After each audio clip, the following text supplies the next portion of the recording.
Ainda vamos trabalhar a interpretação hoje, tá? E aí eu coloquei aqui algumas dicasinhas que podem ajudar a gente, tá? Bom dia, Larissa, bom dia, Cristina, bom dia, Hans. Galera, prazer enorme estar aqui com vocês. Estou aqui em outro estado dessa Federação Brasileira, estou no estado do Maranhão. Já já eu vou passar em frente ali ao EMA, né? Toda vez que eu passo em frente ao EMA, eu fico pensando, rapaz, quem serão os meus atuais alunos que vão vir para cá também, né? Bem em frente ali o Mirante tem o polo da UEMA. Vamos lá. Interestadual, meu parceiro. Pense aqui, não é pouca coisa, não. Meninos, ó, primeira coisa que eu vou dizer a vocês, tá? Professor, como é que a gente aprende interpretação de texto? Ninguém aprende interpretação de texto. Você aprende gramática para dominar o uso dos recursos linguísticos, tá? Você aprende literatura para ter um domínio de quê? Para ter um domínio dos autores, dos estilos de época, do estilo individual de cada autor, principalmente dos autores mais importantes, para você ter uma boa base de contexto histórico, tá? Você sabendo história, você tendo a relação, conseguindo fazer a relação entre o contexto histórico e a produção que está sendo feita naquele período, tudo isso aí te dá bagagem para que você faça uma boa interpretação. Mas não tem como ninguém ensina interpretação. Interpretação, você vai exercitando e você vai ficando melhor, entende? É como condicionamento físico. Você não adquire condicionamento físico para correr. Você corre para adquirir condicionamento físico, entende? Você começa a correr. À medida que você vai correndo, você vai ganhando mais condicionamento. A mesma coisa em interpretação. Você não aprende interpretação para depois ir interpretar, responder questão. Você vai respondendo as questões à medida que você vai exercitando, você vai lendo texto, você vai adquirindo melhor capacidade de interpretação, tá bom? Agora, se o professor ele já fez isso mais tempo, se ele já tem mais experiência nisso, ele já leu mais textos, por quê? Porque ele lê mais do que você? Não, porque ele é mais velho, entende? Então, no mínimo, eu tenho mais tempo de leitura, não porque eu leio mais que você, mas porque eu nasci primeiro, eu já tenho mais tempo lendo.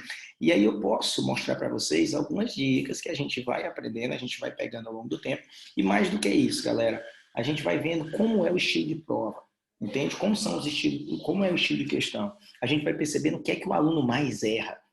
E como é que o senhor aprendeu isso, professor? Poxa, fazendo o mesmo que vocês fazem, respondendo. Eu pego as questões do Enem e vou responder. Esse fim de semana, por exemplo, eu estava respondendo as questões. Essas questões do Enem que eu respondo com vocês, eu vou respondê-las antes. E aí eu vou vendo, alternativa por alternativa, para eu saber o que é que de fato, né, é a dificuldade de vocês. Eu vou dar um exemplo para vocês. As questões que eu vou fazer aqui com vocês, ó, eu já fiz todas elas aqui. Não sei se vocês conseguem ver, mas elas estão todas riscadas aqui, sabe? Tá? Eu uso 1.500 cores aqui, eu vou riscando cada enunciado de uma cor. Aí o que eu vi no texto daquele enunciado, eu puxo com a mesma cor, aí o outro enunciado já é uma cor diferente, para ter noção de onde foi que ele tentou manipular ali você para você errar. Então, tipo assim, não é que eu vá traçar aqui uma fórmula matemática para você acertar, mas não. Mas eu vou tentando ter a vivência com a interpretação para ver quais são as possíveis dificuldades que vocês têm. Inclusive, nesse material, eu coloquei aqui os principais erros para a gente ir identificando isso nas questões. E você vai treinando, vai treinando, vai treinando e vai desenvolvendo cada vez mais essa habilidade, tá? Então, primeira coisa, ó, existe a compreensão e a interpretação textual, tá bom? Que são coisas distintas. E aí você vai perceber que as questões elas te cobram isso. Por exemplo, uma questão de compreensão textual ela é mais simples. Ela quer apenas saber, tá bom? Que se você conseguiu entender as informações contidas no texto. Então, quando a questão for de compreensão, é fácil, galera. É ipsiliter, está no texto, está no enunciado. Agora, a questão de interpretação, não. É a análise que cada leitor, tá bom, com a sua experiência, faz a respeito das informações contidas no texto. Aí o ato de interpretação, ele depende mais de você, porque não é o que está no texto, é o que você pode inferir, é o que você pode pressupor, tá bom? A partir do texto. Então, a primeira coisa que a gente tem que saber é se a questão que você vai responder é de compreensão ou é de interpretação, tá? Então, vamos ver aqui, ó, intelecção, que é o mesmo que compreensão, significa o entendimento, a compreensão. As questões de intelecção exigem do candidato uma postura voltada para o que realmente está escrito. Então, se você identificar que a questão é de compreensão ou intelecção textual, você não pode marcar uma alternativa que extrapole o texto, mesmo que você saiba que é verdade. Entende? Não, professor, mas aqui está dizendo que o cara é pobre. Aí a alternativa diz assim, as pessoas pobres têm mais dificuldade. Mas se a questão for de compreensão textual, por mais que eu saiba que a pessoa pobre tem dificuldade, mas se o texto não falou aquilo, não chegou a esse ponto, a alternativa correta não pode ter essa afirmação. Por quê? Porque eu vou buscar só o que está escrito. Agora, se a questão for uma questão de interpretação, aí significa o quê? Dedução, inferência, conclusão, ilação, que você faz a partir do texto. Aí sim, mesmo que o texto só diga assim, que o cara é muito pobre, e se a questão pede, com base no texto, podemos inferir, podemos deduzir, podemos concluir, aí você pode marcar que ele passa por dificuldade, que a vida dele é mais difícil. Entende? Até isso, galera. Mas como é que eu vou perceber isso na prova? Simples, você vai no enunciado. Aí você vê ali o enunciado, seu enunciado diz assim, com base no texto podemos deduzir. Aí, professor, eu fiquei muito em dúvida entre A e a B. Ah, eu tenho certeza que é verdade. Não está no texto, mas dá para deduzir. Bem, se dá para deduzir, a questão é de interpretação, pode marcar. Agora, se a questão for de intelecção e diz assim, o texto afirma que, aí, meu parceiro, você não pode marcar. Mesmo sabendo que é correto, não, professor, mas quem é pobre passa de falar, sim, mas não está escrito no texto. Se atém ao que está no texto. Isso, galerinha, é que te dá aquela vantagem quando tu fica entre a A e a B. E tu diz, professor, eu sempre fico entre essas duas aqui, para mim as duas estão certas, eu sempre marco errada. Então, são esses detalhezinhos que vão fazer com que você minimize esse erro, tá bom? Então, como é que eu vou saber se a questão é de interpretação ou de intelecção, professor? É fácil, ó, o esclarecimento disso está no enunciado, no comando da questão. As questões do Enem normalmente vão cobrar de você o quê? A capacidade de identificar, de reconhecer, de apontar elementos importantes do texto, de comentar, quando, no caso aqui é para redação, né? De emitir juízo de valor ou opinião, aí isso aqui também pode estar na questão objetiva, com base nos conhecimentos da teoria de comunicação, nos conhecimentos prévios do aluno. Os conhecimentos de teoria da comunicação é função da linguagem, figura de linguagem, sabe? Então, questão de interlocutor, de receptor, de função social do gênero, de gênero textual, tipologia textual, por aí vai. E os conhecimentos prévios são aqueles conhecimentos que você adquire na aula de literatura, por exemplo, com o contexto histórico, o que é mais marcante no realismo, o que é mais marcante no romantismo, o que é que estava acontecendo politicamente, socialmente, naquele período que vai interferir na produção da época. Então, são os conhecimentos prévios que você já traz para a prova. Interpretar ou replicar ideias, tá bom? Do texto a outro contexto. São muito comuns as questões do Enem que trazem dois textos para você fazer a relação entre eles. Analisar ou afirmar as ideias com base em argumentos explorados no texto. Isso aqui é mais na redação. Comparar, descobrir semelhanças ou dissemelhanças entre partes de um texto ou entre dois ou mais textos. Isso aqui cai muito no Enem. Coloca lá um poema e um comentário de um crítico literário. Coloca um poema e coloca uma paródia, por aí vai. Resumir, identificar as ideias principais ou agrupá-las sinteticamente, parafrasear, isto é, reescrever com outras palavras a mesma ideia. Então, cobra que você tenha o conhecimento ou domínio dessas habilidades. Pode observar que até na hora de você saber se a questão é uma questão de nível fácil, se é uma questão de nível médio, ou se é uma questão de nível difícil, galera, isso aqui conta também. Porque você sabe que você tem que acertar as fáceis, você deve acertar as médias e você pode acertar as difíceis. Mas você não deve acertar as difíceis e errar uma fácil, né? Vai dar incoerência na sua nota, você vai perder ponto. Como é que eu vou saber, professor, se é uma questão fácil, média ou difícil? É só um critério subjetivo? É só percepção subjetiva? Ah, eu achei difícil, é difícil, eu achei fácil, é fácil. Não, é muito simples. Se eu pego uma questão que no enunciado tem assim, identifique, reconheça, galerinha, se identifique e reconheça, é uma questão fácil. Agora, se eu pego uma questão que diz assim, compare, relacione, aí relacionar é mais difícil do que identificar, beleza? Então, você tem que estar atento ao enunciado da questão. Professor, beleza, eu ainda estou na abstração. O senhor falou isso aí, eu vejo que faz sentido, mas eu ainda estou na abstração. Eu tenho que ver isso aí na prática, me mostre que isso aí realmente cai no Enem. Porque se o senhor só falar e não mostrar, eu vou ficar achando que é só balela. Pois vamos ver aqui, ó. Ó o exemplo. Questão de intelecção. O examinador quer saber se o aluno entendeu o que está sendo dito no texto, tá bom? O que o texto está dizendo. Então, não é se você consegue inferir, deduzir. Não, é o que está escrito, é ipsiliter. Você vai buscar no texto.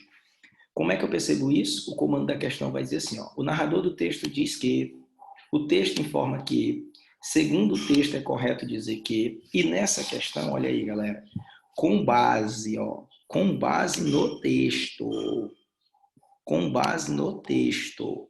Então, galerinha, se é com base no texto, essa questão não é uma questão que você vai interpretar, é uma questão de intelecção, de compreensão textual. Então, a resposta deve estar onde? Dentro do próprio texto.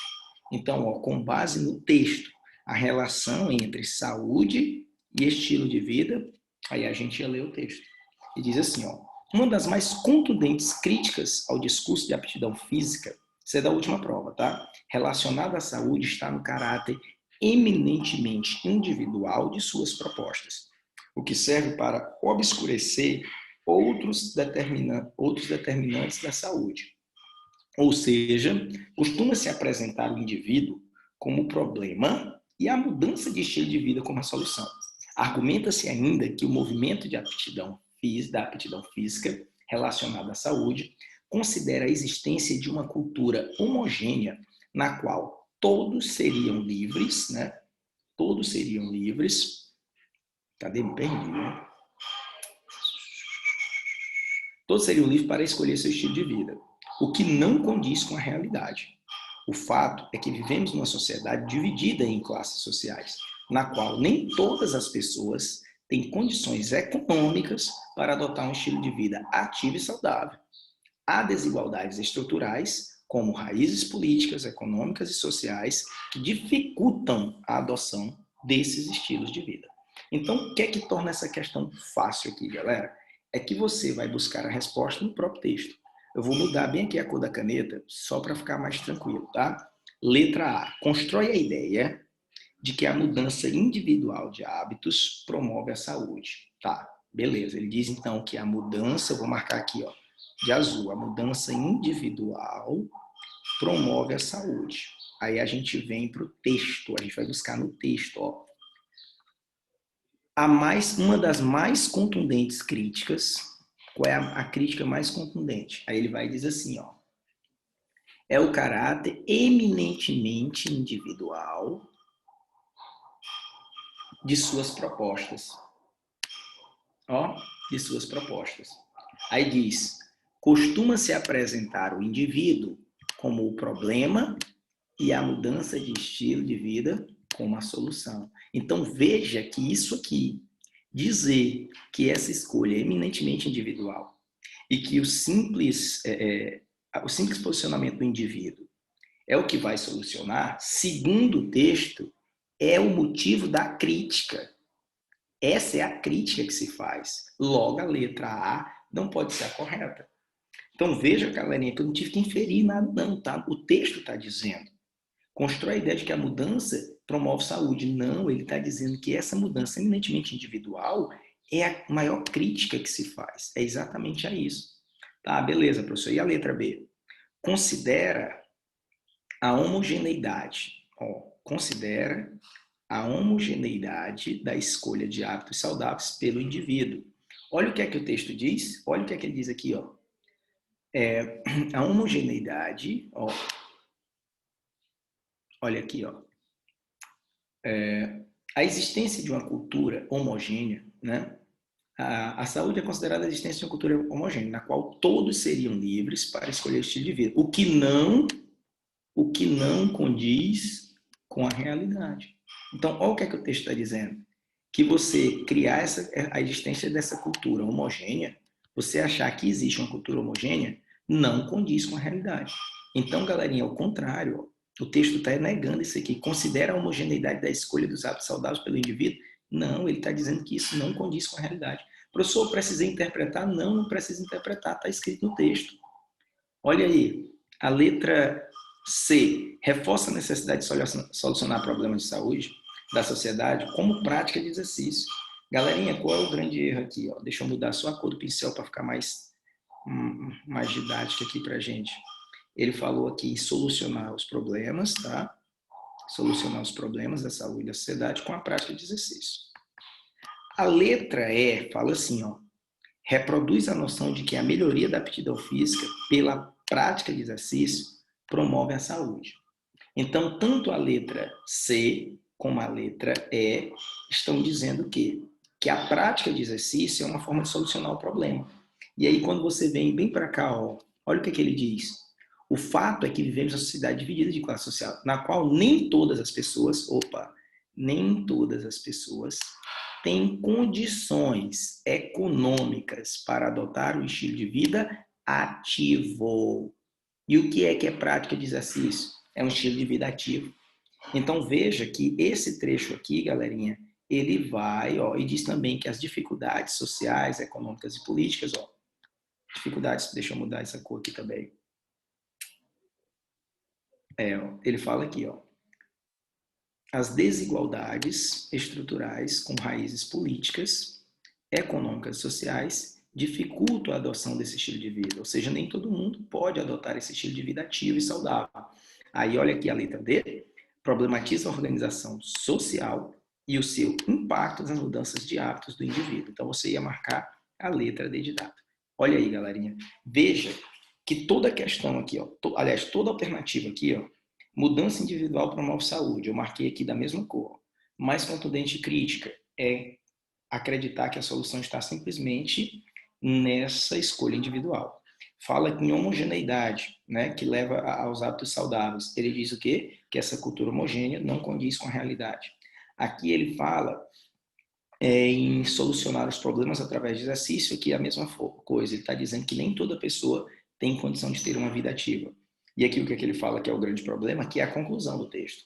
Há desigualdades estruturais de raízes políticas, econômicas e sociais que dificultam a adoção da vida. Aí ele diz, ó, problematiza a organização social e o seu impacto de mudança no hábito do indivíduo. E o que é que eu quero que vocês percebam? Que essa questão aqui era uma questão simplesmente de intelecção ou compreensão textual.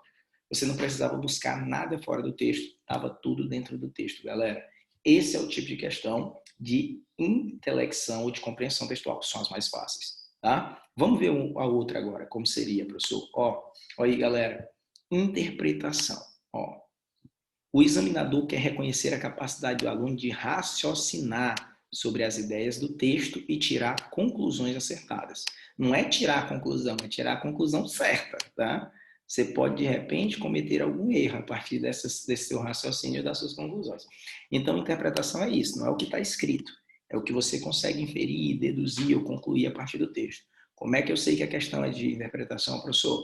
Quando o enunciado diz assim, ó, da leitura do texto, infere-se que o texto permite deduzir que, da fala do narrador, podemos concluir que pode-se depreender qual a intenção do narrador quando afirma, qual era a intenção dele. Então, você vai deduzir.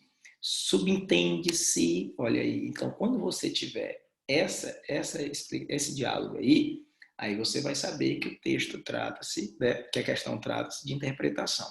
E aqui no enunciado, ó, o decreto incide sobre a prática de leitura do Diário Oficial em todo o Brasil e pressupõe que então olha aí, galera, o que é que dá para pressupor a partir daí?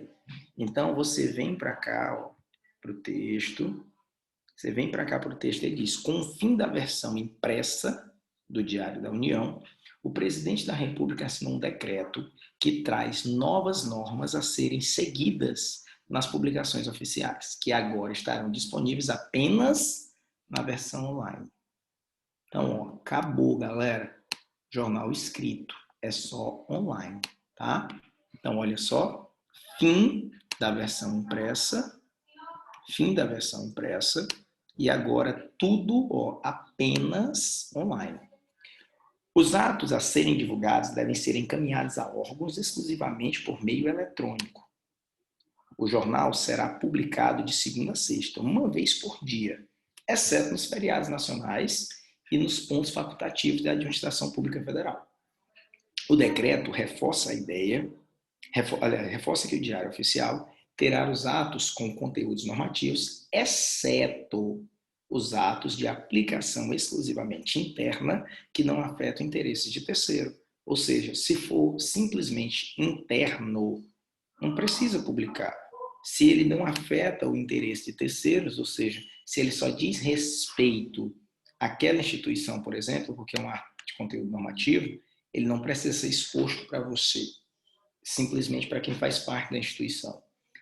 E os atos oficiais da administração pública federal, direta, autarquia e fundacional. Ou seja, o decreto reforça que o diário terá os atos e conteúdos normativos, aí vírgula, né?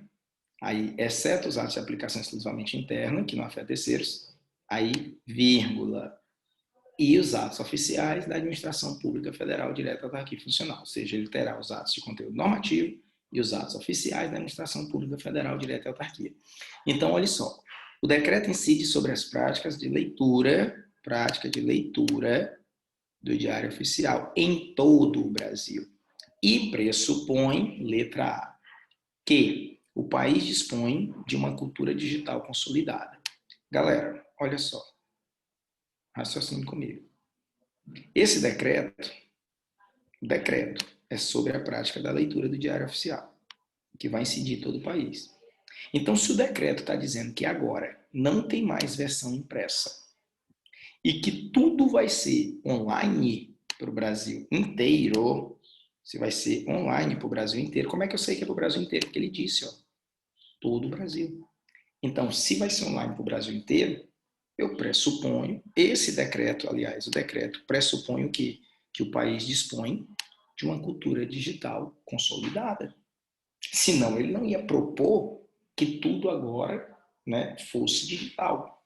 Tá, professor, beleza, mas vamos às outras. A publicação online dificulta o acesso ao texto oficial. Como é que eu posso pressupor que o fato de ser online vai dificultar o acesso se o decreto está dizendo que tudo agora vai ser online?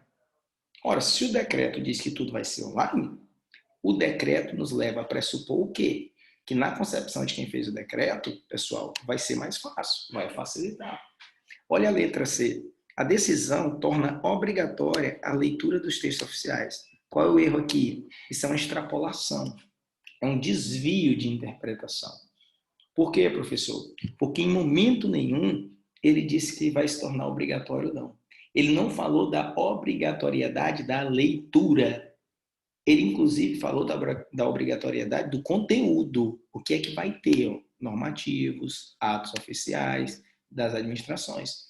Ele diz que é obrigado a existir isso no diário. Agora, você não é obrigado a ler. A letra D. As repartições públicas dispensam a leitura do texto impresso. Em nenhum momento ele diz que as repartições públicas dispensam a leitura do texto impresso, tá? Ele não diz que as repartições públicas, ele citou aqui a administração pública federal, direta, autarquia ou fundacional, mas o que ele disse é que o Diário Oficial vai conter os atos de conteúdos normativos e os atos oficiais dessas administrações, mas em nenhum momento ele disse que dispensa a leitura do texto impresso, tá bom? O fato de ser uma repartição pública, você não está isento ou você está proibido de ler esses atos. E a letra E fala assim: a mudança traz novos modelos para a administração pública. Galera, isso aqui é interessante. Essa aqui é aquele que queria te enganar. Ah, professor, mas houve mudança, né? Deixou de ser impresso e passou a ser online. Então, houve mudança, né? Trouxe novos modelos para a administração.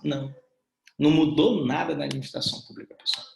A administração pública ela vai continuar seguindo o mesmo modelo que ela sempre seguiu. A forma de divulgação das informações aqui mudou. Você está entendendo?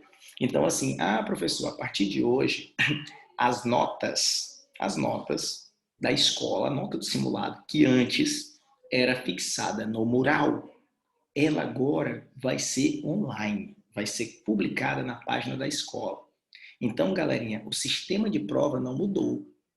A quantidade de questões não mudou. A logística não mudou. A única coisa que mudou foi a forma de divulgação das notas de vocês. Então, aqui era para ver se você estava desatento. Então, você ia marcar o quê? Letra A, tá bom? Se houve uma mudança da publicação impressa e tudo passou a ser online para todo o Brasil, então o que é que eu posso pressupor em relação ao decreto? É de que o país dispõe de uma cultura digital consolidada. Se ele não tivesse essa ideia, eles não o fariam. porque não chegaria a todos, tá? Explica de novo a letra E. A letra E fala o seguinte, ó, a mudança traz novos modelos para a administração. Então, quando eu falo que traz novos modelos para a administração, eu estou dizendo que o que mudou foi a forma de administrar, entende? A forma de administração pública mudou. E não, ele não traz novos modelos para a forma de administrar. O que houve aí foi uma mudança assim, ó, o diário oficial, que antes era impresso, ele agora passa a ser online. E o que é que esse diário traz? Ele traz alguns atos normativos e oficiais das repartições públicas. Então, assim, os atos mudaram? A forma de gerir mudou? Não. O que mudou é a forma de divulgar, entende? Vamos supor que o horário de vocês. Vamos supor que todo dia a pessoa na escola ia lá e entregava o horário impresso para você, entende? E aí diz assim, ó, pessoal, eu não vou mais, por conta da pandemia, por exemplo, eu não vou mais entregar papel, eu vou mandar para o WhatsApp de vocês, entende? E aí ela assim, sim, mas vai mudar os horários? Não, não vai mudar, só mudou a forma de entregar para vocês. Antes eu entregava impresso e agora eu vou entregar online, entende? Então aqui na letra E ele diz que mudou, que surgiram novos modelos para a administração pública. E não, o que mudou foi a forma de divulgação e não o modelo. Beleza? Então, galerinha, tem um nome para isso aí, viu, galera? Que eu vou mostrar para vocês aqui agora. Ó. Tem um nome disso aí. A gente sistematiza isso aí, tá? Olha aqui. Primeiro, eu quero que vocês entendam que os processos para você interpretar são esses. Ó, uma pré-compreensão. O que é essa pré-compreensão? Não é o que você leu no texto, tá? É toda leitura. Ó, toda leitura supõe que o leitor entre no texto já com conhecimentos prévios sobre o assunto ou área específica. Então, quando você vai ler um texto, você já traz alguns conhecimentos prévios, tá? Ali, quando falou em diário escrito, falou em versão online, deduz-se que você já tem algum conhecimento do que é um texto impresso, do que é um texto online, do meio onde esse texto online normalmente costuma ser divulgado. Isso são os conhecimentos prévios que você tem. Assim, ao resolver a questão, leia a referência, ou seja, a nota de rodapé, ative em sua memória todos os conhecimentos sobre o autor, sobre o contexto histórico e cultural de produção, utilizando todos os conhecimentos prévios que possam embasar a leitura. Então, se eu vi ali na nota de rodapé que o texto é do Machado de Assis, então imediatamente eu leio Machado de Assis, realismo. Está escrevendo o período ali da proclamação da República, do fim da escravidão, é o período em que tem influência das correntes científicas, então você vai ativar todo o conhecimento prévio que você tem. A compreensão já é o ato da leitura em si, tá? Já com a pré-compreensão, ao entrar no texto, o leitor vai se deparar com informações novas ou reconhecer as que já sabia. Por meio da pré-compreensão, o leitor prende as informações novas com a dele e agarra, compreende a intencionalidade do texto. É comum dizer, eu entendi, mas não compreendi. Isso significa dizer que você leu, que quem leu entendeu o significado das palavras, a explicação, mas não as justificativas ou alcance social do texto. Isso aí é a interpretação. Agora sim, a interpretação é a resposta que você dará ao texto. Depois de compreendê-lo, sim, é preciso conversar com o texto para ver interpretação de fatos. É formado, então, o que nós chamamos de fusão de horizontes, ou seja, do texto e do leitor. A interpretação supõe um novo texto, significa abertura, o crescimento e a ampliação de novos sentidos. Ou seja, a pré-compreensão são os conhecimentos prévios que você tem, a compreensão é a decodificação do texto, é a leitura do texto, e a interpretação, aí sim, são as relações que você faz dos conhecimentos que você já tinha com os que estão no texto, com a intencionalidade do autor, tá? E o que você consegue acrescentar a esse texto, como você consegue preencher as lacunas desse texto, como você consegue preencher aquelas janelas que o autor deixa em aberto para que você, de fato, preencha. Isso é o ato de interpretar. Então, interpretar é utilizar a experiência de leitor para entender as mensagens deixadas no texto pelo autor. A interpretação do texto está diretamente relacionada à maneira como se percebem as marcas linguísticas, dando a ela múltiplas possibilidades de leitura, mas não todas, tá? Você só pode dar as possibilidades de leituras que são coerentes com o texto, para que você não cometa um erro chamado de extrapolação, tá bom? Ó, essa interpretação ela pode ser subjetiva. Nesse tipo de interpretação interessa apenas o conhecimento prévio, tá, que você possui, sua experiência, sua visão de mundo. As informações contidas nos textos são apenas um ponto de partida para suas divagações. E tem a interpretação objetiva, que é a que leva em conta as marcas significativas contidas no texto. Essas marcas são muitas variadas, dependendo do tipo de texto, tá? E da intenção do autor. Porém, podemos sistematizar a observação de algumas que estão presentes em toda a produção, que é o vocabulário, a gramática, o raciocínio lógico-verbal, e essa é a interpretação que você faz na prova do Enem, tá? Não é baseada só nas suas impressões. Normalmente, as interpretações que você faz no Enem levam, por ser uma prova objetiva, tá? Então, você tem que fazer a interpretação mais objetiva, ou seja, você não pode fugir muito do que o texto te dá. E você tem que ter conhecimento vocabular, gramatical, tem que ter um bom raciocínio lógico-verbal. E aqui estão os principais erros, tá? A parte mais produtiva da nossa aula vai ser entender isso aqui. Quais são os principais erros que você comete quando você vai interpretar o texto? Extrapolação. Professor, o que seria isso? É simples. É você dizer mais do que o texto ou você generalizar o que é particular. Esse aqui é o erro mais comum, tá bom? Por exemplo, ó, o texto diz assim: os nordestinos do Piauí, Ceará e Maranhão são hospitaleiros.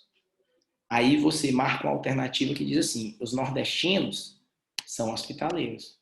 Você está extrapolando, porque você está dizendo mais ou você está generalizando. Porque o texto não diz que os nordestinos são hospitaleiros. Ele está dizendo que os nordestinos do Piauí, do Ceará e do Maranhão são hospitaleiros. Então, se você marca a alternativa que diz que os nordestinos são hospitaleiros, você está extrapolando. Porque ele não disse que o pernambucano, que o cearense, ele não falou que o sergipano, que o alagoano é. Ele falou só desses nordestinos. Outro erro comum, que é o contrário, é a redução. Tem gente que extrapola, tem gente que reduz. É você particularizar o que é geral. Entende? É ater-se apenas a uma parte do texto. É o parágrafo começar dizendo uma coisa, e aí o resto do texto é todo para negar. E por que o parágrafo iria dizer uma coisa que seria negada anteriormente, professor? Para dar ênfase. Você começa e diz aqui uma ideia absurda. Aí você vai em seguida e diz, né? Acreditem, tem pessoas que pensam assim, o que é completamente errado. Aí, de repente, tu pega só a parte errada do texto e considera para a interpretação dele. É desprezar o contexto e entender apenas uma parte com outro significado. Exemplo, você leu isso aqui no texto. O estudo dá prazer, por isso deve ser cultivado. Aí a questão diz, quando se estuda bem, o estudo dá prazer. Não, negativo. Olha o que, é que ele disse, ó. O estudo dá prazer. Aí você pega só essa parte. Né? O estudo dá prazer, por isso deve ser cultivado. Aí você interpreta assim, quando se estuda bem, o estudo dá prazer. Não, em nenhum momento ele disse que é só quando se estuda bem. Veja que aqui houve uma redução. Ele está dizendo que o estudo dá prazer. Não interessa. Ele não disse que é só quando você estuda bem ou quando você estuda mal. Que é quando você estuda muito ou quando você estuda pouco. Ele disse que o estudo dá prazer. Aqui ele generalizou. Entende? Então aqui estaria errado. Se você marcasse aqui, estava errado. Porque ele está fazendo uma redução. Contradição é você concluir contrariamente ao texto. Tá? É omitir passagens importantes para fugir do sentido original. Exemplo, olha o que diz esse texto. O homem, vírgula, racional, vírgula, quando sob domínio do ódio, pode agir como animal selvagem. Então ele está dizendo que o homem ele é racional. E sendo ele racional, tá? Mesmo sendo ele racional, quando ele está sob domínio do ódio, ele pode agir de forma irracional. Olha o que é que a questão aqui equivocada ou contraditória dizia. O homem é racional porque pode agir como animal. Olha, galera, é exatamente o contrário. Ele está dizendo que o homem é racional, mas quando ele está sob domínio do ódio, ele age como animal. E aqui a interpretação errada, ou a contradição, dizia o quê? Que o homem é racional porque age como animal. Esse é o erro. Olha aqui o desvio. É conduzir a ideia em direção diferente da escolhida pelo texto. Exemplo, o artigo resgata o papel civilizatório de negros e índios dentro da formação social brasileira.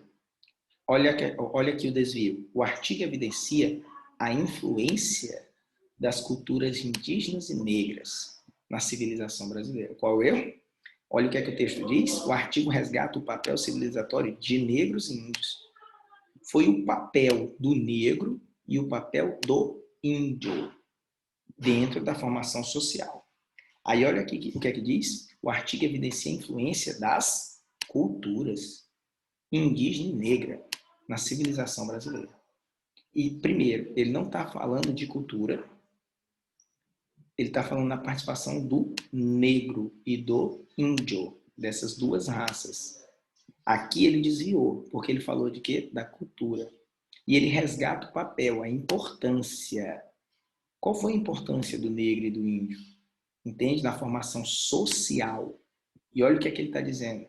Qual foi a influência, não é o papel, a influência da cultura na civilização brasileira.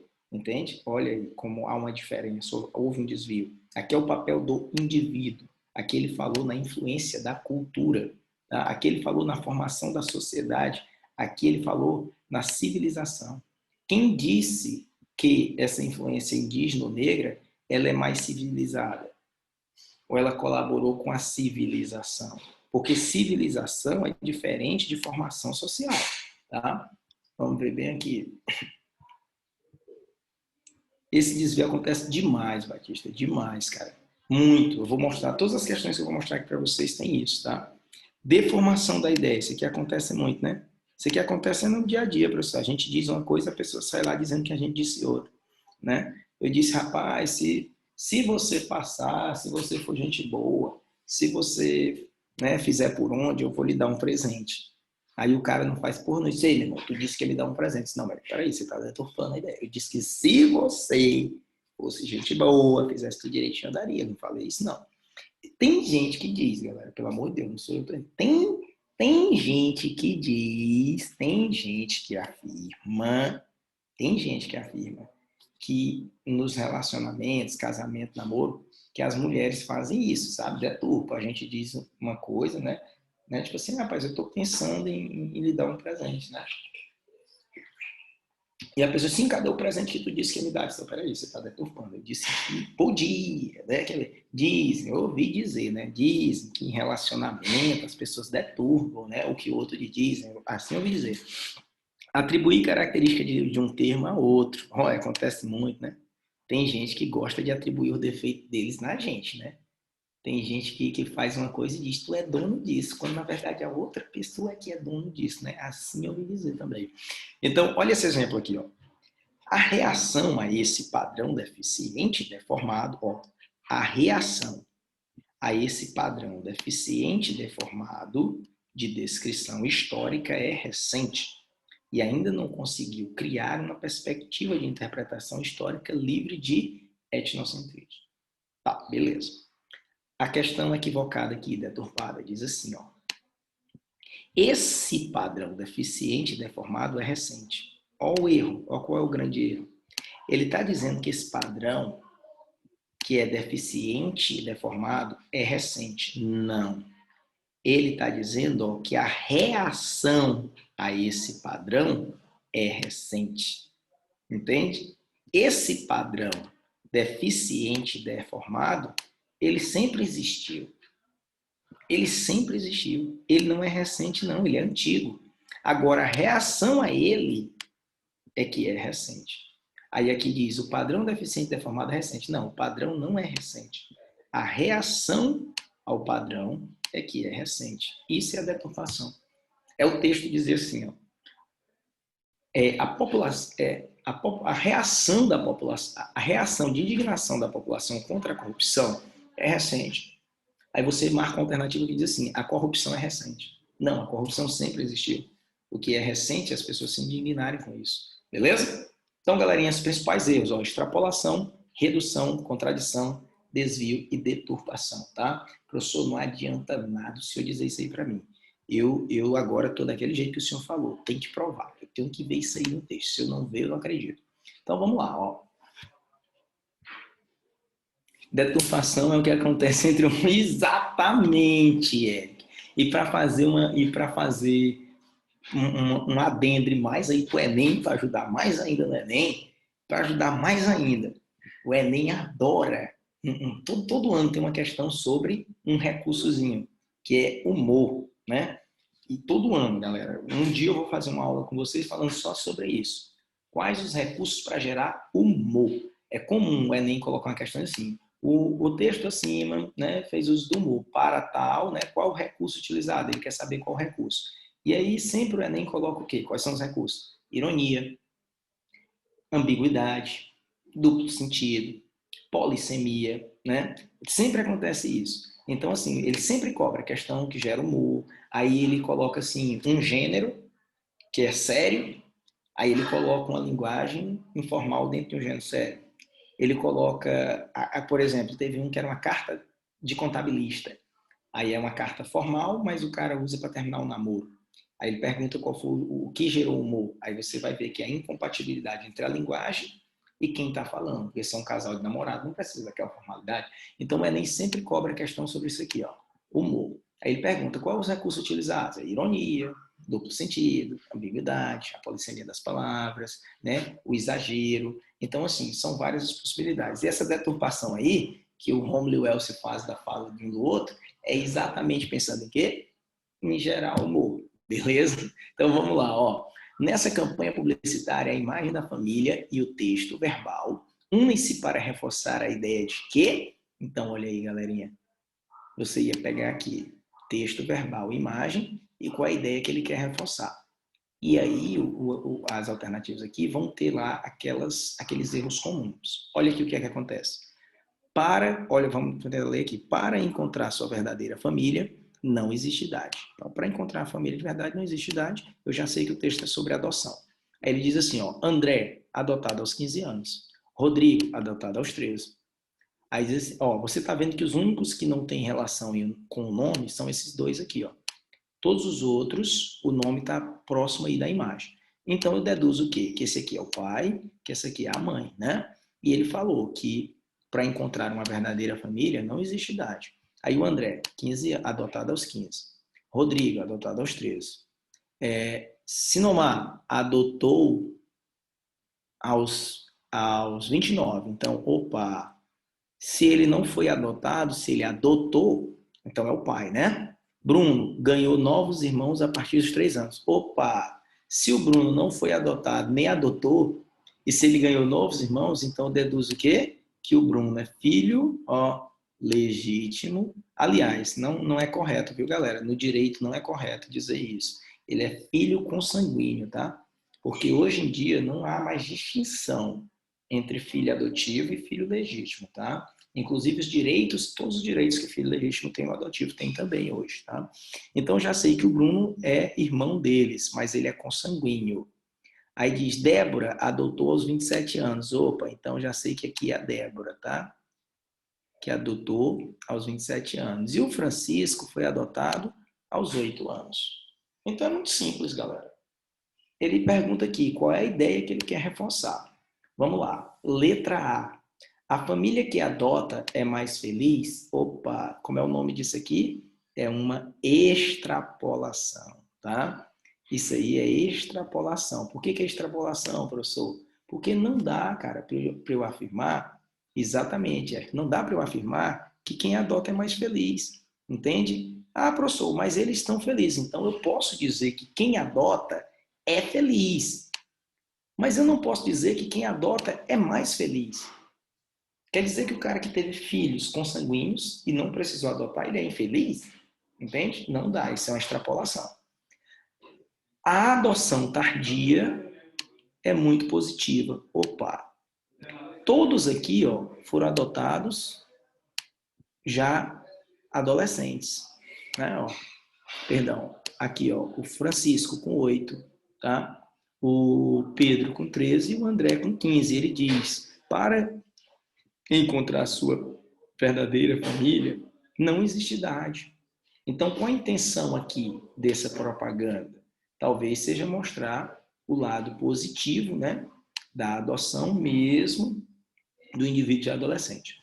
A letra C diz, as famílias preferem adotar bebê. Opa, sabe o que é isso aqui? É uma contradição, tá? É uma contradição. Ou seja, ou um desvio. Está indo no sentido contrário. Entende? Como é que ele mostrou aqui 15, 13 e 8 e está falando que prefere adotar bebê? Aí na sequência diz assim, ó, a adoção de adolescente é mais simples, outra extrapolação. Em nenhum momento o texto disse que você adotar um adolescente é mais simples do que você adotar uma criança. Entende? Em nenhum momento ele disse isso. Ó. Ele não fez comparação. Ele não disse, ó, é mais simples. Além de ser bacana, ainda é mais tranquila. Mas não, isso aí você está extrapolando. E os filhos adotivos são companheiros dos pais, tá? Galerinha, ele não quer dizer que a intenção dele, a publicidade, não foi dizer que os filhos adotivos são companheiros dos pais. Entende? O que ele está dizendo é que não tem idade para adotar. Que é positivo você adotar mesmo com mais idade. Por quê? Porque quando ele diz os filhos adotivos são companheiros dos pais, ele estaria fazendo uma comparação em relação a quê? Aos filhos que não são adotivos. Só que se você observar aqui, ó, o único que não é adotivo é o Bruno. E o Bruno está junto dos pais igualzinho aos outros, tá bom? Então você ia marcar o quê? Letra B de bola. E é uma propaganda. Se é uma propaganda, se é uma campanha publicitária, ela quer direcionar você a um determinado comportamento. E qual é o comportamento que ele quer de você? Que você entenda que é natural e é positivo adotar mesmo o indivíduo com mais idade. Ou seja, as pessoas normalmente têm um certo preconceito em adotar quando o indivíduo já está um pouquinho mais velho. Essa outra aqui, galera, interessantíssimo esse texto. Eu achei essa questão bacana e achei essa questão um pouquinho trabalhosa. Essa quarta questão. Ó. As significações afetivas engendradas no fragmento pressupõem, ó, então você vai pressupor, sugere uma mudança de posicionamento. Exatamente. Exatamente, sugere essa mudança de posicionamento. E você que só queira adotar o bebezinho recém-nascido e você tenha um certo preconceito em relação a quem é adolescente e a quem já está um pouquinho mais velho. É essa a ideia. Galerinha, ó, aqui é pressuposição. Então você vai pressupor, você vai ter que inferir, né? Então, ó, as significações afetivas que aparecem aqui no fragmento, né? E levam um reconhecimento, pressupõe um reconhecimento, vamos lá. A vida, às vezes, é como um jogo brincado na rua. Estamos no último minuto de uma brincadeira. Opa! Ó, estamos no último minuto de uma brincadeira. Então veja que o narrador ele se colocou dentro aqui dessa brincadeira. Estamos, ó, a vida às vezes é como um jogo brincado na rua, 2 pontos. Estamos no último minuto de uma brincadeira, bem quente, não sabemos que a qualquer momento pode chegar um mais velho, opa, ó, pode chegar um mais velho. Então, e avisar que a brincadeira já acabou. Então, se ele se colocou, ó, estamos no último minuto de uma brincadeira e pode chegar um mais velho, então o narrador se colocou aqui como o quê, pessoal? Como uma criança que está brincando. Olha aí, o foco narrativo, né? É de uma criança que está numa brincadeira. E que a qualquer momento pode chegar o mais velho e dizer assim, ei, acabou a brincadeira. Está na hora de jantar. A vida final acontece muito de repente. Nunca ninguém nos avisou, ó, nos avisou, ele se coloca, que aquele era mesmo o último carnaval da Vitória. O carnaval também chegava sempre de repente. Nós, as crianças, opa, mais uma vez, ó, o narrador se coloca dentro do texto. Nós, as crianças, né, vivíamos num tempo fora do tempo, sem nunca sabermos dos calendários de verdade. O dia da véspera do carnaval, como dizia a avó Inhê, era o dia de confusão, com roupas e pinturas a serem preparadas, sonhadas e inventadas. Mas quando acontecia, era um dia rápido, porque os dias mágicos passam depressa, deixando marcas fundas na nossa memória, né?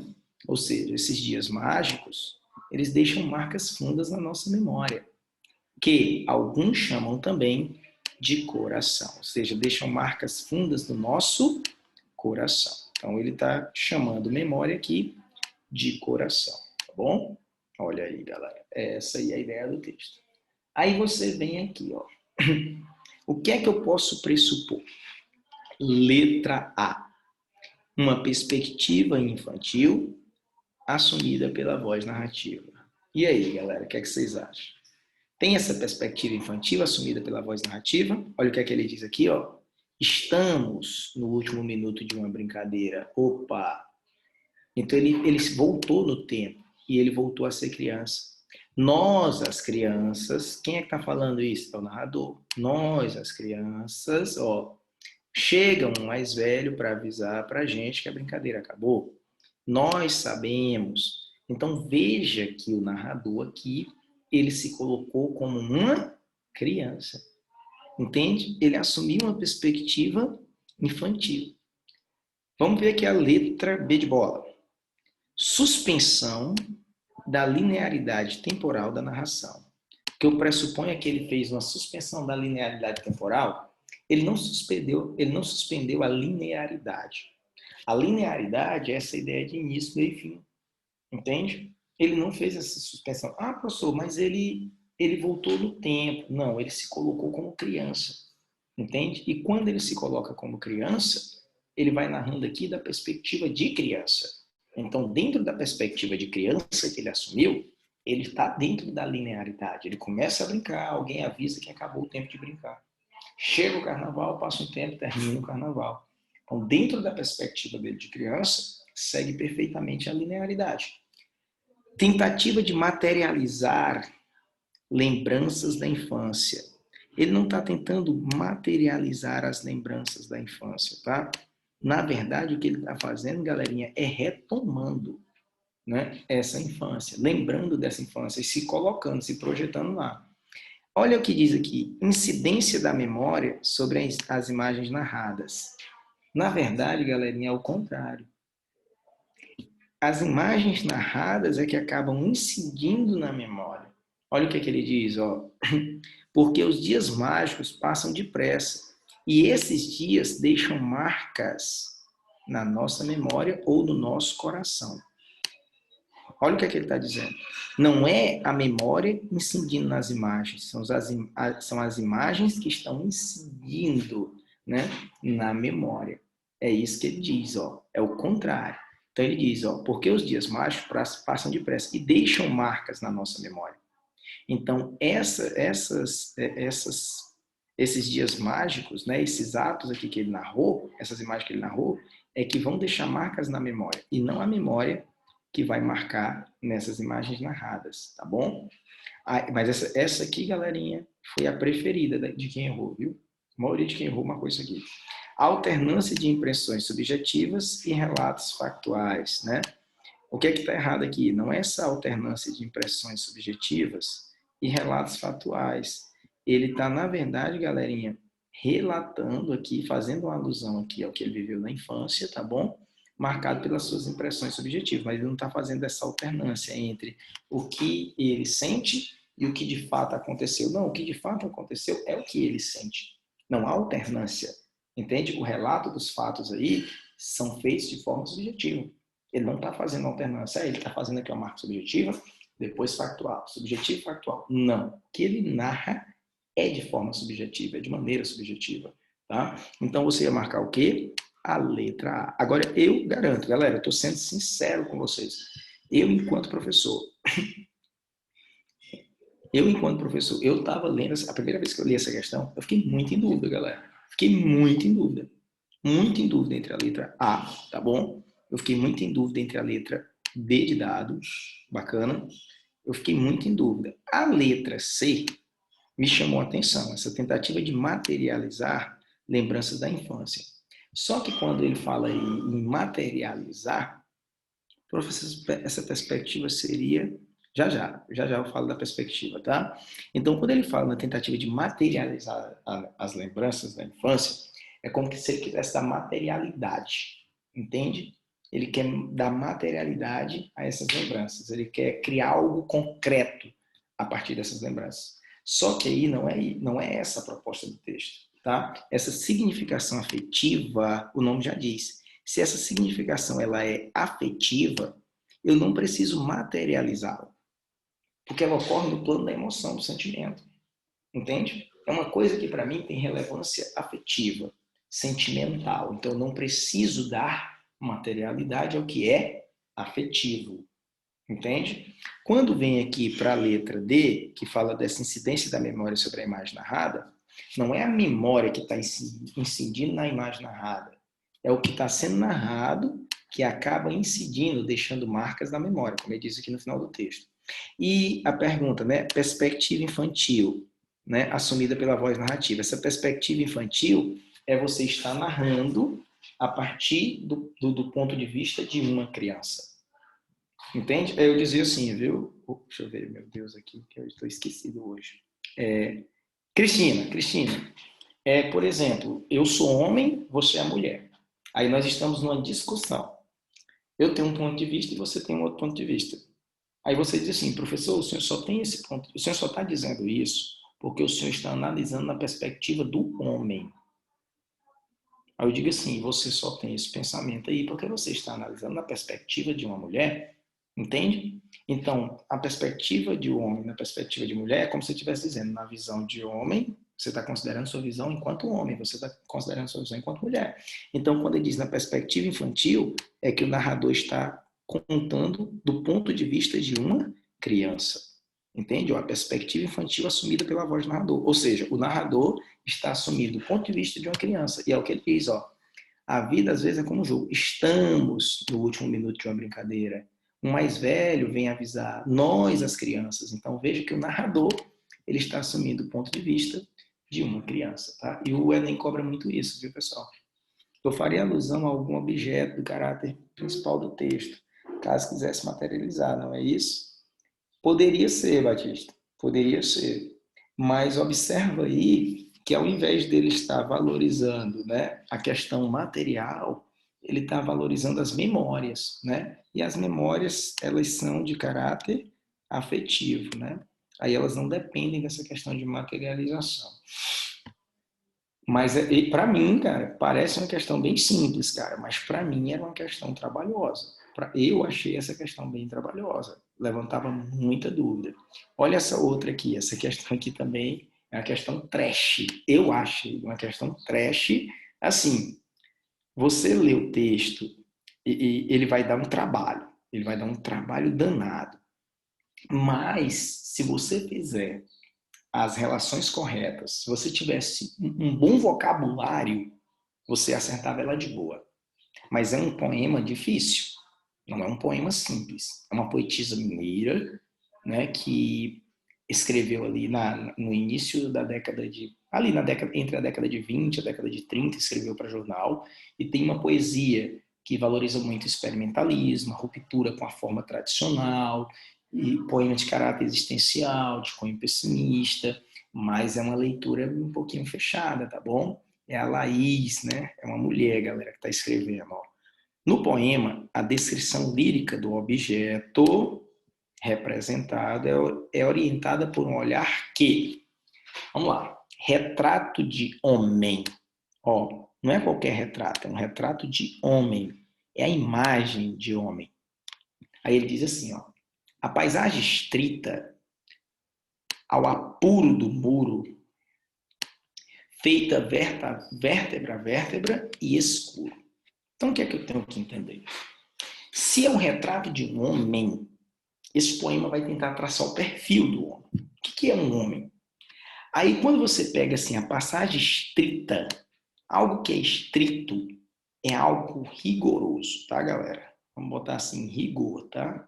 Passa a ideia de rigor. Ao apuro do muro. Apuro, algo bem apurado. Apuro do muro é a ideia de exatidão. É algo que é exato, flexível. Ah, professor. Aliás, eu vou fazer o seguinte, eu estou vacilando. Vamos ler tudo. Retrato de homem. A paisagem estrita, o apuro do muro, feito vértebra e escuro. A geração dos pelos sobre a casca e os rostos, em seus diques de sombra repostos. Os poços com seu lodo, de ira e de tensão, entre cimento e fronte em vão. As setas se atiram às margens de ninguém, ilesas a si mesmas, retêm, com passos de aversão, entre falange e rua, sondando a solitude nua. E na madrugada, e na armadura de coisa, salobra um só segredo, a polpa toda é fruição de medo. Aí eu pergunto, o que você entendeu desse texto? Do que é que esse texto está falando? O que foi que você entendeu aí? Seja sincero. Nessa primeira leitura, o que foi que você entendeu? Se você for sincero, eu também vou ser sincero e vou dizer o que foi que eu entendi na primeira leitura que eu fiz desse texto. E aí, alguém arrisca? Zero, Arthur. Pois estamos em empate, beleza? Absolutamente nada. Eu também. Galera, primeira vez que eu li esse caralho, velho, lá vem o Enem, a porra daqueles textos. A gente é lei, não entende porra nenhuma. E o grande problema do Enem, cara, não é que o texto é difícil ou não, é que não dá tempo. O tempo é pouco, entende? Não dá para ter a vivência necessária com um texto como esse, entende? Esse texto é um texto que é mais exigente. Mas aí, galera, eu fui lendo, e é uma coisa que eu sempre faço, pessoal. Outra coisa, tá? Se eu li o texto e não entendi nada, eu leio todas as alternativas. É o que eu faço. Eu leio todas as alternativas, sabe, Cristina? Eu venho aqui, ó, desvela sentimentos de vazio e angústia sobre aparente austeridade. O que porra é austeridade? Expressa desilusão entre a possibilidade de superação do sofrimento. Opa, ele falou de superação de sofrimento. Será que vai ter isso aqui lá? Sabe? Aí eu começo a ver isso aí, né? Falou aqui em vazio e angústia. Aí eu venho aqui, contrapõe a fragilidade emocional ao uso desmedido de força física. Aí eu associo a incomunicabilidade emocional às determinações culturais, privilegia imagens relacionadas à exposição do dinamismo urbano. Então, assim, eu leio enunciado. Por que o senhor faz isso, professor? Bem, é uma coisa minha, viu, galera? Não estou dizendo que é a melhor, que é a pior, que é certa, que é errada. É uma coisa minha. Olha o que é que eu penso. Eu penso assim, rapaz, é o seguinte, uma alternativa tem que estar certa. Uma tem que estar certa. E o Enem trabalha com destratores. Então, tipo assim, as erradas, elas não são totalmente erradas. Elas são inadequadas. Então, se eu ler todas as alternativas, e se pelo menos uma está certa, e eu voltar e ler o texto, em algum momento, sabe? É para acontecer assim, isso bem aqui falou lá no enunciado. Entende? Não é, cara, que o enunciado ou que as alternativas vão me explicar o texto, mas se tem pelo menos uma correta, é possível que quando eu esteja lendo o texto eu consiga fazer alusão a alguma coisa que foi dita aí, entende? Aí olha só. A paisagem estrita, o que é algo estrito, rigoroso. Ao apuro do muro, que é apuro, é exatidão. Feito vértebra a vértebra, uma por uma. Não? Feito vértebra a vértebra e escuro. Tá, beleza. Aí eu penso assim, Ramon, escuro remete à tristeza, tá? Remete à tristeza e remete à melancolia. Tristeza e melancolia. Segue o raciocínio, tá? Fosse o Rommel, ele ia dizer que era um método intelectual de interpretação. Então, olha só, raciocina comigo. Não é retrato de um homem? Então, o homem, normalmente... professor, ele falou em algo rigoroso, em exatidão. Cara, o homem é bicho vaidoso, tá ligado? Método intelectual, é verdade, método intelectual. Ele criou. Então, olha só. Homem, é normal do homem querer passar uma imagem de rigor, de exatidão. É um retrato de homem. Homem é assim, meu parceiro. Ele pode estar, me desculpa aí, galera, a expressão, ele pode estar fudido. Ele pode estar triste, melancólico, mas ele quer passar a imagem, ó, de um muro flexível, de uma paisagem rigorosa. Porra de tristeza, rapaz. Sou homem, porra. Sou macho, caralho. Entende? Ó, será, professor? Vamos lá. A geração de pelos sobre a casca e os rostos, em que seus diques de sombra repostos. Olha aí, cara barbudo. O Romulo agora tá usando barba. Quer ser um machão, barbudão, né? Barba. E aí é uma casca, né? É como se fosse uma casca impenetrável. Entende? Ainda que ele possua diques de sombra. Opa! Ah, professor, eu tô vendo. Professor, não tá entendendo porra nenhuma. Mas eu tô começando a ver que tem palavras do mesmo campo semântico. Ó, escuro, sombra. Aí o senhor falou que escuridão pode remeter, ó, à melancolia, à tristeza, ainda que esteja escondida por trás daquela casca da barba. Rapaz, parece que está fazendo sentido. Agora o negócio está funcionando, professor. Os poços com seu lodo de ira e de tensão. Ó, professor. Aí você olha para a cara do Romo quando ele está dando uma zangada, assim, né? De zanga e tal, de tensão, né? Entre cimento. Ô, professor, cimento tem a ver com muro. Cimento tem a ver com dique. Rapaz, professor, olha, é bem repetitivo, não é? Aí diz assim, um vão. Olha, cara. E o que diabo é vão, professor? Vão é algo oco. Ó, vão é algo vazio, galera. É algo vazio. Então, olha a ideia aí. Rapaz, o cara com aquela cara de machão, de durão, aquela cara fechada, barbudão, mas por dentro aquele pobre diabo tá triste, melancólico, tá oco, tá vazio. As setas se atiram, ó, às margens de ninguém. Atirem quem ninguém, meu parceiro. Ilesas de si mesmas, retém. Opa, opa. Se as setas estão às margens de ninguém, dá uma ideia de solidão. Será, professor? Vamos adiante. Compassos de evasão. O que é evasão? É fuga, não é não? Evasão é fuga. Ó, evasão é fuga. Entre falange e rua. Falange, pessoal, é multidão. Falange é multidão, é muita gente. Multidão. Vou botar só multi, tá?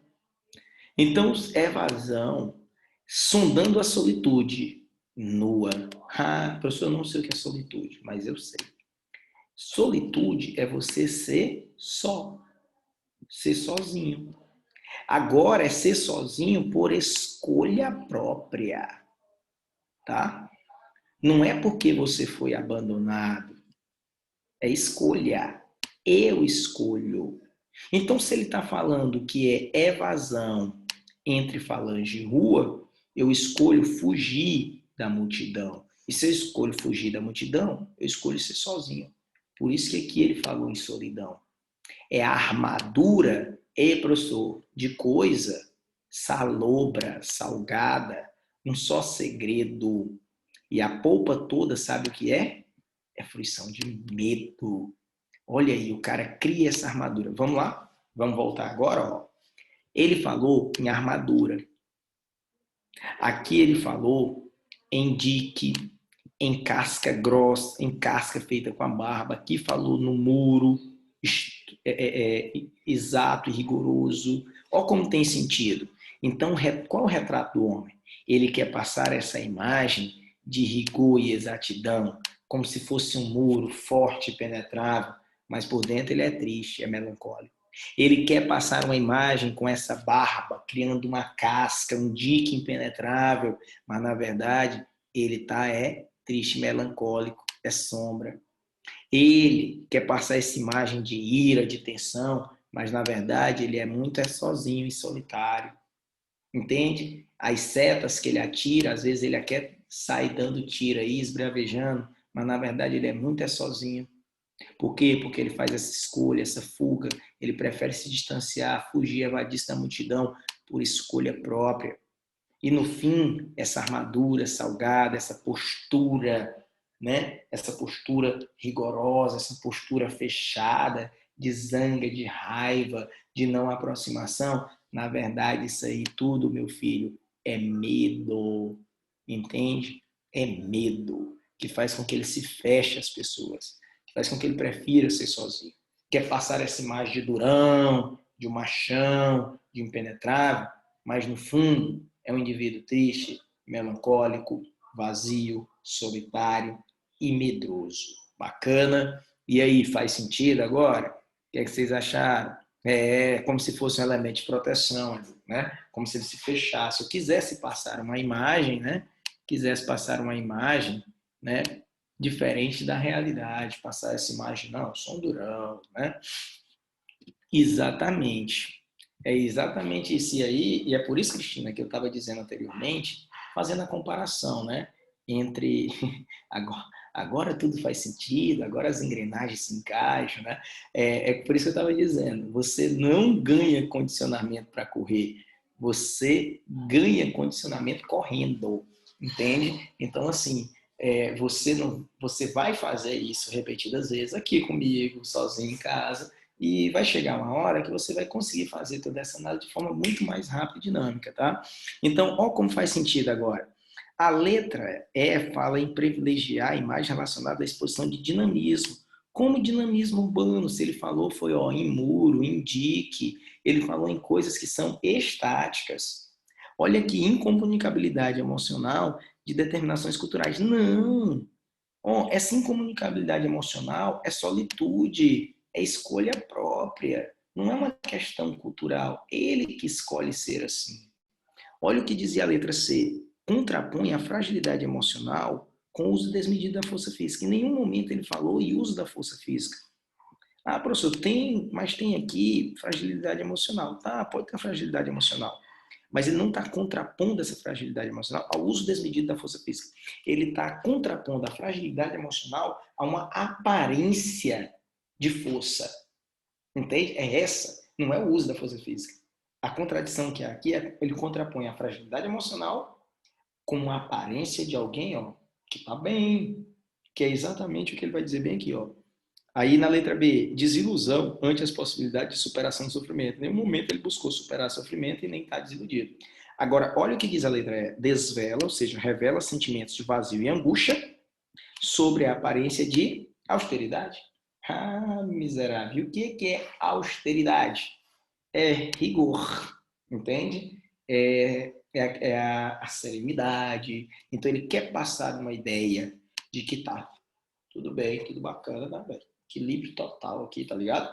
Quando, na verdade, ele vive um grande vazio. Ou seja, é uma temática que o Enem já cobrou, inclusive com Quincas Borba do Machado de Assis, é o dilema entre aparência versus essência. Aparência versus essência. Se você quiser ver, pode pesquisar depois. Questãozinha de Quincas Borbas que caiu do Machado de Assis. Tá? Perguntava por que a abordagem ali era universal, e era exatamente isso, essa relação entre essência e aparência. Beleza? Tranquilo, né, galera? Olha aqui. Essa questão, pessoal, eu queria só mostrar para vocês essa questão de desvio de interpretação, tá? Tem assim, ó, essa questão todo mundo errou. Todo mundo, não os alunos, tá? Todas aquelas instituições que dão um gabarito antecipado. Todos erraram essa questão e erraram por um motivo muito simples. Erraram porque eles deturparam. Eles não consideraram o texto, eles consideraram só o que eles sabiam sobre o autor. De cara eu vou dizer para vocês que as instituições que dão gabarito antecipado marcaram a letra D de dado. E aí eu vou mostrar para vocês como eles cometeram aquele errozinho lá da contradição ou do desvio, tá? Vamos lá. Ó, o núcleo temático do soneto citado é típico da segunda geração romântica, porém configura o lirismo que projeta para além desse momento específico. O fundamento desse lirismo aí tem assim, ó, já da morte o palor me cobre o rosto. Então ele está morrendo.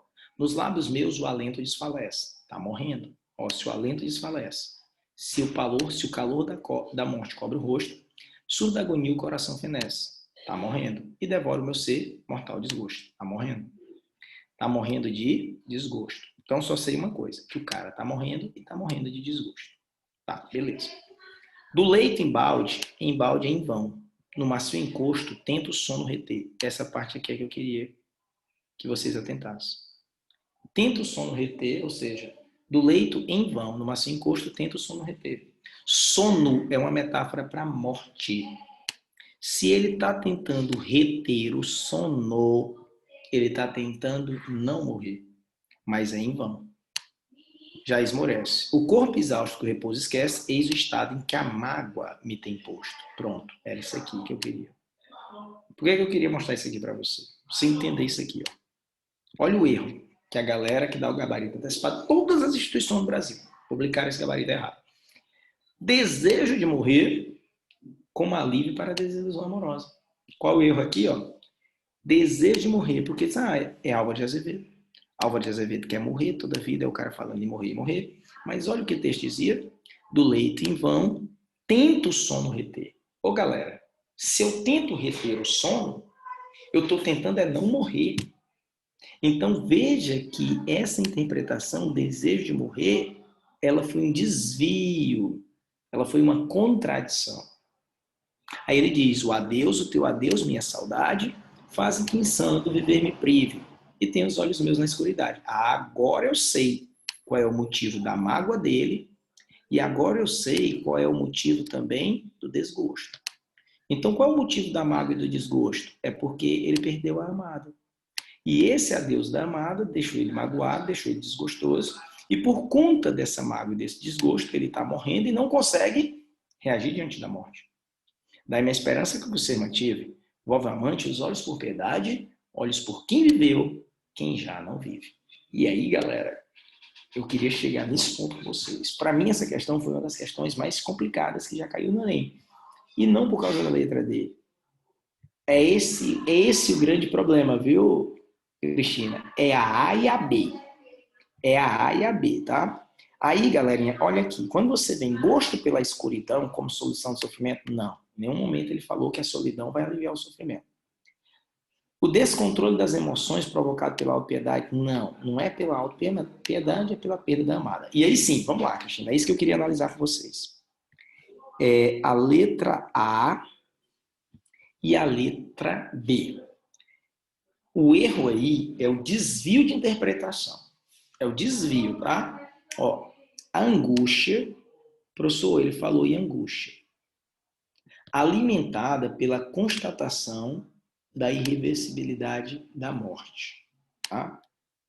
E a letra B, professor, que também me deixou encasquetado, fala em melancolia. Eu sei que tem melancolia, que frustra a possibilidade de reação diante da perda, que não me permite reagir. Aí a gente vem para cá, ó. Ó o raciocínio, galera. É simples, ó. Ele diz que tem um desgosto enorme, ele diz que tem uma angústia enorme, uma mágoa enorme, perdão, um desgosto e uma mágoa. E por isso, ele tenta reter o sono, ele tenta lutar contra a morte e não consegue. E o motivo é a perda da amada. Então, o desvio que o Enem explorou para você errar foi causa, tá? Causa, tá bom? Qual foi a causa? E qual foi a consequência? Causa e consequência, tá? Então, galerinha, vamos lá. O que causou o sofrimento dele? O que causou o sofrimento? Então, a causa do sofrimento é o adeus da amada. A causa do sofrimento é o adeus da amada. A consequência desse sofrimento é o quê? É ele não conseguir reagir diante da morte ou da perda. Então, olha o que dizia a letra A, que a angústia, tá bom? Ou seja, o sofrimento dele é alimentado, é reforçado pela irreversibilidade da morte. Ou seja, o que está causando a angústia dele é porque ele vai morrer. Aí eu pergunto, o que está causando a angústia dele é o fato dele morrer ou é o adeus da amada? Então, ó, o que causa o sofrimento dele é o adeus da amada. Entende? Agora, a consequência desse sofrimento é ele morrer. Então, a letra A, ela inverteu. Ela diz que a angústia é porque ele está morrendo. Não. É o contrário. Ele está morrendo por causa da angústia. O que deixa ele angustiado não é saber que vai morrer. Sabe? Essa morte irreversível já é a consequência dele estar angustiado. Agora, olha o que diz a letra B. A melancolia pela perda da amada faz com que ele não consiga reagir diante da morte. Então, a alternativa correta era a letra B de bola, tá? Então, essa questão, ela trabalhava, e o erro que ela trabalhava era o desvio. tá? De interpretação. Era você inverter causa e consequência, e aqui também você inverter, né? Você contradizer, ele dizer uma coisa e você entender o contrário. Tranquilo, galera? De boa? Olha aí. Galera, eu sei que eu já passei do tempo e foi muito, né? Então, olha só, deixa eu só dizer uma coisa para vocês. Essa questão aqui do que caiu ano passado, Castro Alves, ele fala em construir imagem, tá? E você ia focar nisso aqui, ó, construir imagens, tá? Falou na construção de imagens. Aí ele coloca laço de fita. E aí ele fala, ó, laço de fita. Aqui, laço de fita. E aqui, laço de fita. Então ele repete, ele insiste, tá? Ele insiste. E ele diz, não sabe, criança, estou louco de amores, prendi meus afetos, formosa pepita. Mas onde? No tempo, no espaço, na neva? Não rias, prendi-me no laço de fita. Então ele diz que prendeu toda a atenção e amor dele no laço de fita. E ele diz assim, ó, na selva sombria de tuas madeixas, nos negros cabelos da moça bonita, fingindo a serpente que enlaça a folhagem, formosa enroscava-se o laço de fita. Então, galerinha, já ficou para mim claro que laço de fita é uma metonímia, é uma imagem que ele criou para remeter à pessoa amada, tá? Para remeter à pessoa amada. Ninguém está preso num laço de fita, ninguém prende os afetos ao laço de fita, mas sim a quem usa o laço de fita. Então, o laço de fita é a imagem para amada. E ele falou disso aqui, ó. Ao explorar o exemplo lírico da temática amorosa do poema, constrói imagens. E aí, olha o que ele fala bem aqui na letra E, tá? Fixação por signos de fusão simbólica com o ser amado. Então, o que é um signo? Não é a representação de algo? E ele usou o quê? O laço de fita para representar a amada. Ele construiu uma imagem, a imagem da amada, através do laço de fita. Então, signo de fusão simbólica. Que essa fusão simbólica, ele criar um símbolo para remeter à pessoa amada. E qual foi o símbolo que ele criou? Laço de fita. E ele falou em fixação. Por quê? Porque ele repete uma, duas, né? No título, né? Uma, duas, três, quatro vezes. Então ele está fixado nesse signo de fusão simbólica do ser amado. Então ele está fixado nessa imagem da amada através do laço de fita, letra E. Beleza? E por último, tinha uma questão que caiu recentemente no Enem, tá? Essa questão ela trabalhava várias extrapolações, porque se você analisar direitinho, diz assim, ó, a fixação modernista explorou tipos humanos em situação de conflito social. Então ele falou em conflito social. Galera, quando eu falo em conflito social, você pensa em quê? Você pensa que é negro e branco? Você pensa que é direita e esquerda? Você pensa que é hétero e homo? Ou você pensa que é rico e pobre? Se é conflito social. Eu sei que questões sociais envolve tudo. Você fala em questões sociais, envolve tudo.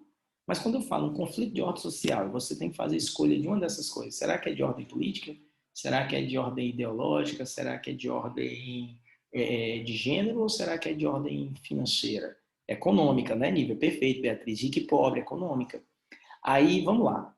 No fragmento romancista gaúcho, esse conflito revela, ó, o senhor pensa que eu tenho uma fábrica de dinheiro? Opa, professor, o diretor diz essas coisas a ele, mas olha para todos como quem quer dar uma explicação a todos. Então, tipo assim, eu estou falando isso para isso, mas vale para todo mundo. Todas as caras sorriram. Quando seu filho estava doente, eu ajudei como pude. Não me peça mais nada. Não me encarregue de pagar as suas contas, já tenho as minhas e é o que me basta. Risos. O diretor tem o rosto escanhoado, a camisa limpa. A palavra possui um tom educado, de pessoa que convive com gente inteligente, casuais. Ó, isso aqui é um cômodo, é tipo um sofá, um tipo de sofá francês, sabe? Ou seja, rapaz, ele convive com gente chique. O rosto do Dr. Hitz resplandece vermelho e glabro.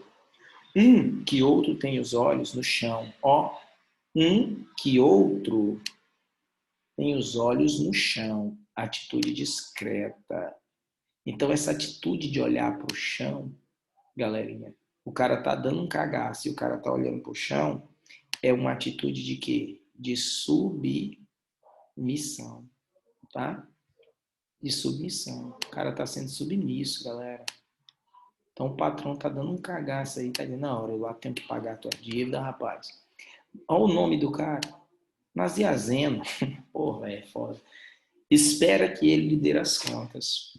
E vá reatar a palestra interrompida. Aquelas observações sobre questão social, comunismo e integralismo. Ou seja, é um burguês safado, como vocês chamam. É um hipócrita, né? Tá dando uma palestra ali sobre questões sociais e tá ali humilhando o pobre diabo, né? Então, vamos lá. Letra A. Né? Essa situação revela o quê? Sujeição moral amplificada pela pobreza. Ô, galera, se você sabe o significado de sujeição, você acertava na batatolina. O que é sujeição? É se sujeitar, é ser submisso, é ser resignado, é aceitar. Então, ele é submisso. E o que é que amplia essa submissão? É exatamente a dependência, é o fato dele ser pobre. Daí a situação de conflito social.